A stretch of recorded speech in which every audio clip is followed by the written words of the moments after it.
For most of human history, buying something meant you either had the money or you didn't.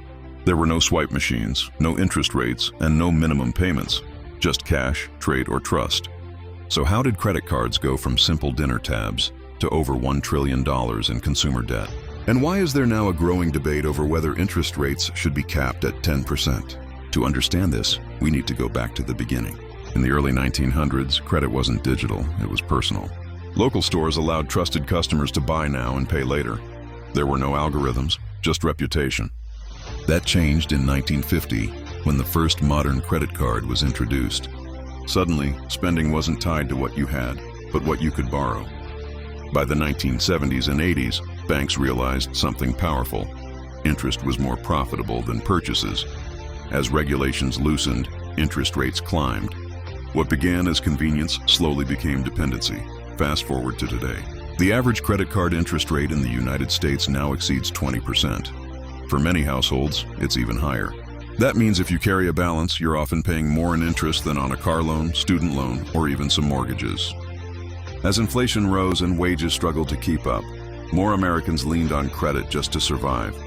Groceries, gas, medical bills. Not luxuries, necessities.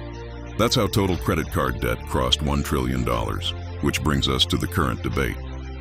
Some policymakers argue that interest rates this high trap consumers in long-term debt they can realistically escape. They claim a cap, often discussed at around 10%, could ease financial pressure and reduce defaults.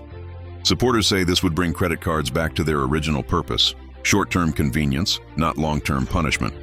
Critics disagree.